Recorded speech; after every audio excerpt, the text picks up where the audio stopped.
Meanwhile, let's also talk about the other big development where interest rates have been slashed at this point in time from 8.5% to 8.1%. Now, historically, this is the lowest interest rate on Provident Fund since 1977-78. Now, opposition cutting across party lines have criticized this move as well, calling it a blow to the common man's savings. The Kerala Labour Minister has also written to the Union Labour Minister, Bhupendra Yadav, urging him to maintain status quo when it comes to interest rate on employees' retirement savings. It's a very arbitrary decision. It is looting the workers' fund. So it is to be strongly opposed by all opposition parties. This is not good. Actually, previously the government has agreed to give pension of 9,000 rupees. And after they reduced 3,000. And finally they are giving only 1,000. In that case, now it's adding insult to injury. They reduced to 8.5 to 8.5. It's not correct. तो गरीब है, मजदूर है, वेतनभोगी आदमी है, उसकी जिंदगी की जमा पूंजी ईपीएफ ही रहा है। चाहे वो खुद के वेतन में से कटवाए, चाहे उसका नियोक्ता दे। उसका इंटरेस्ट रेट घटाने से अब उसके मन में कहीं ये आने लगा कि इतनी मनी वैल्यू डिग्रेड हो जाती है जब रिटायरमेंट के बाद वो वापस लेता है उस पैसे को, और उसका इंटरेस्ट भी कम होता जाएगा, तो लगता है कि ईपीएफ के खातों में लोग पैसा जमा कराना धीरे धीरे बंद कर देंगे। सरकार को चाहिए कि उनकी सुरक्षा बनी रहे। Well, let's bring in some perspective here into the situation at this point in time. We've got joining us on the show Harsh Roongta, personal finance expert, as well as Jagdish Shettigar, senior economist and former member of the Prime Minister's Economic Advisory Council. Thank you so much, both of you, for joining us. Mr. Shettigar, let me come to you first, and talk about the inflation scenario at this point in time. We've been seeing the spike going on. Now it has, in fact, retail inflation has also breached what the RBI had spoken about, the RBI's comfort levels. How are you viewing the situation at this point?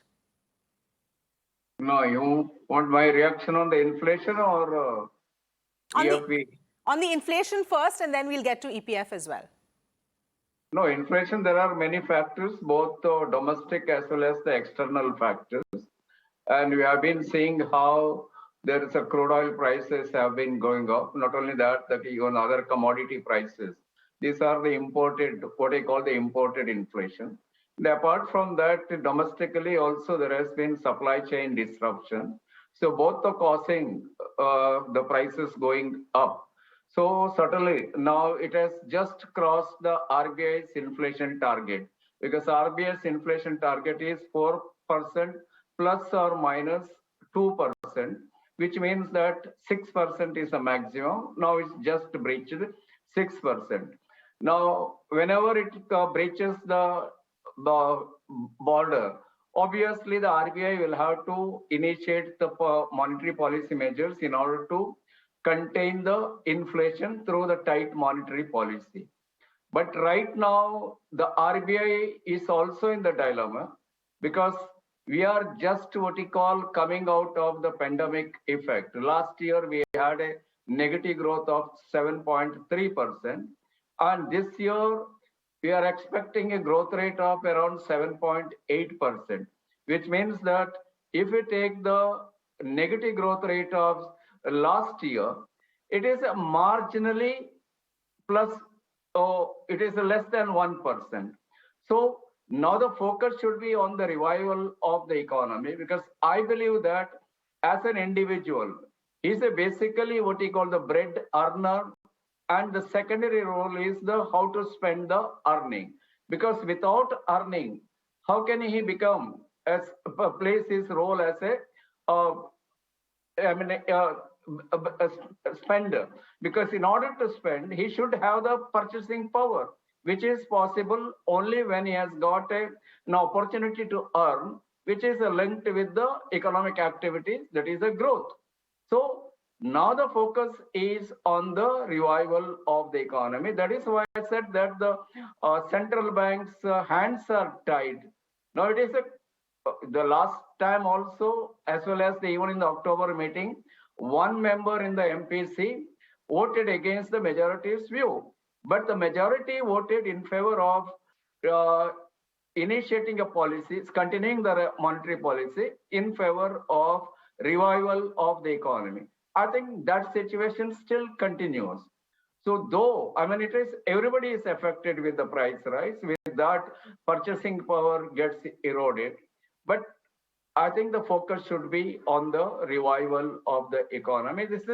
It is not just India, all over the country. In fact, 113 countries are under recession because of the pandemic. Yes. Now it is an unfortunate situation. I mean, the thrust upon us. We cannot blame anybody, neither government nor the RBI. It is the international situation. As I said, 113 countries have been facing a recessionary trend. Okay.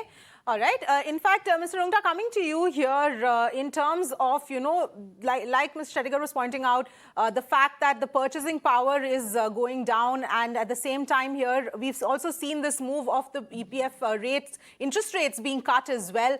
All the politics aside, the fact that after more than 40 years, the EPF rate is down to its lowest level, what is your own perspective? And at the same time, people are, of course, feeling the burden or the pinch of inflation.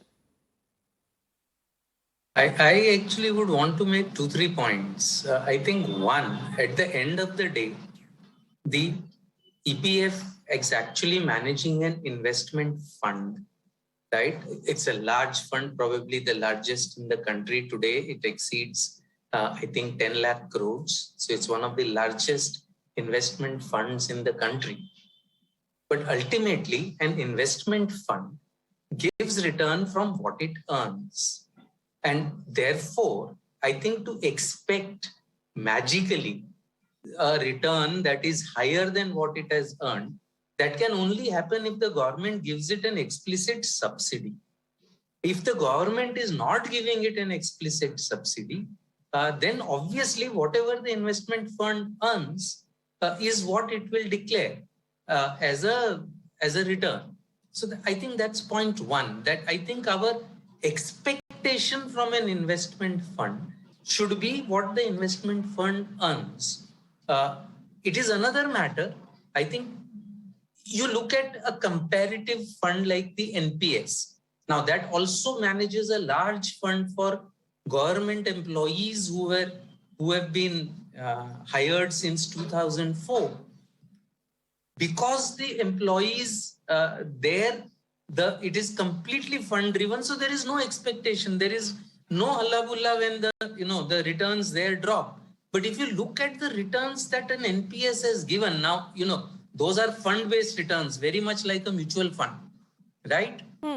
The returns there have been almost double-digit, even for the government employees, where the contribution towards equity is fixed. They are not allowed more than 15% equity. For the general public, the NPS allows higher equity, and a lot of us who have done that investments have earned higher returns from the markets. So I think this restriction that has been put artificially by the trustees about investing only a certain portion because we have to keep it safe and secure. I think safe and secure does not always mean just safe and security of the principal. It also means keeping the principal secure from the ravages of the inflation.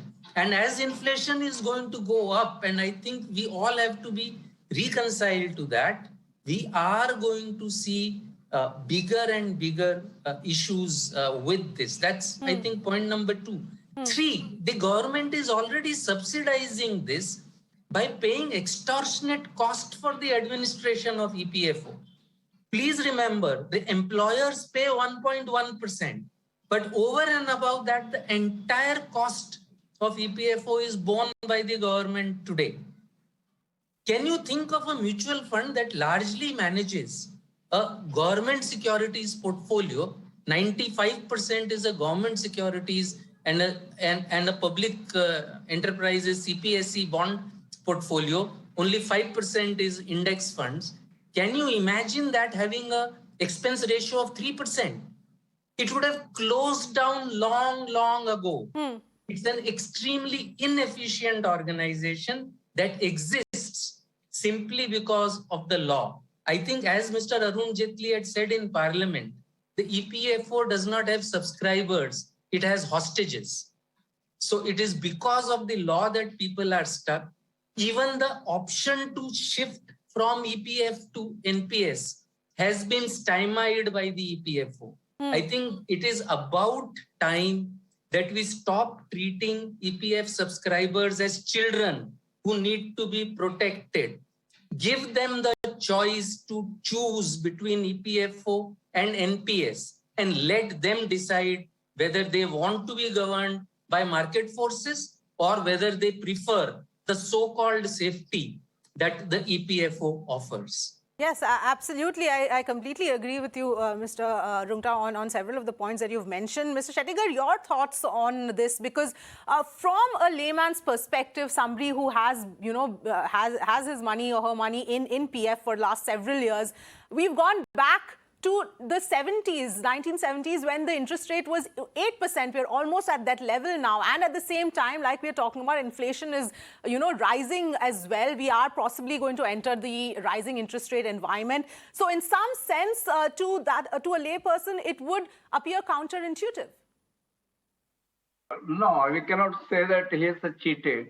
As an individual, I also feel that whenever there is a fall in the interest rate, whether it is, even in the bank interest rate, other things, I feel worried. But as Harsh Roongta has pointed out, one should understand how the things operate. And first of all, look at the general interest rate. Now, what is the maximum interest rate one can earn by putting his money, whether it is a fixed deposit or the maximum one can under the Prime Minister's Vaya Vandana, that is run by the LIC, or the senior citizen scheme, maximum interest rate is 7.4%. Now again, compared to the inflation, no doubt there is what we call the margin may get reduced, but look at as Mr. Roongta has pointed out, where from the government will give. And first of all, this decision is taken by the regulatory authority, not by the government, keeping in mind all the aspects. Now, you cannot demand earning as well as the safeties simultaneously. There has to be some compromise. If you want to earn more, then you have to take a risk by putting more money in the equities.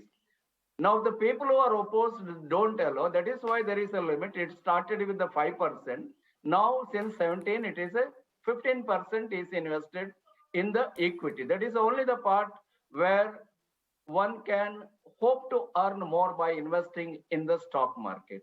The rest is in the name of the safety. The keeping it, which means that if the government has to pay 8.1, now the reduced rate, which is highly subsidized, and where from the government will subsidize, and whose money? And now these people who are beneficiaries of the EPFO are around 5 crore. And whatever the rest of the people, that is especially the unorganized sector, where they are protected.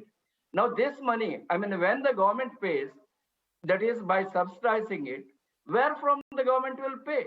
Now as it is, look at the fiscal position of the government. When the budget was presented in the last February, the government said that the fiscal deficit would be contained around 6.9%. That too, hoping that this year the growth rate would be 9.2%. But now we understand that the growth rate is likely to be 7.8%. We never know that it may be slightly lower also, even if it is 7.8%, which means that the fiscal deficit will be higher than what is targeted while presenting the budget. Now, how this will be raised? Either the government will have to borrow, and who will pay that interest payment on the government borrowing? And ultimately, the burden will be the taxpayers. Now, what benefits in the form of, giving the interest rate on the EPF for a small section of the people. I am not jealous about that. But if the government is in a position to give, let them enjoy.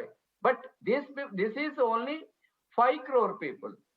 But it is at the cost of other majority, that is the taxpayers. Yes. It means that they are indirectly taxing the people in order to benefit the small section of the people.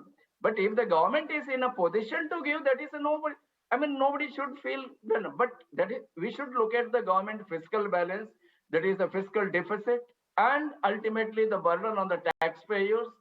So then only we think. Otherwise, as Mr. Roongta has suggested, let us change the system. Let us opt for what you call the larger portion of the fund getting invested in the stock market. But then you cannot demand safety as well as the earnings simultaneously. It is not possible. Let us be practical. I mean, those who are demanding that why the interest rate should be cut, it is not a loot actually. I mean, especially as far as the interest rate so far, the whatever was interest rate was declared, that they earn, but it is only for this year. And the next year, of course, again, they have to take a decision. So there is no question of looting from whatever they have already earned, like previous interest rate was 8.5%. In the earlier, it was a 9 or the more than 9%. Whatever the interest they earned during that particular period, that continue to be in their what you call the portfolio, that nobody will take away. It is only for this year, it is 8.1%. Next year, again, the decision has to be taken, keeping in view the prevailing situation. And moreover, even the stock market also know, overall the stock market, we have been witnessing how there has been fluctuation, especially because of the attitude of the Federal Reserve, since it has decided to be restrictive in its approach. Already the FIS started withdrawing. In addition to that, now another external development in the form of Russia-Ukraine war, that again, I mean, resulting in the market fluctuation. So keeping all this into, I mean, in view, I don't think that anybody, the government is in a position to offer the higher interest rate. Okay. And we should understand the practical. Otherwise, correct, like an individual, I am also worried. I mean, when I look at though I continue, I am also about to be retired, but I continue to work. But I also have to rely on the interest rate. But from that point, I really feel unhappy. But we have to be practical on that. Fair enough, Mr. Shettigar. Mr. Roongta, you've given some extremely important points there, very relevant points. Thank you so much for joining us and giving us your perspective.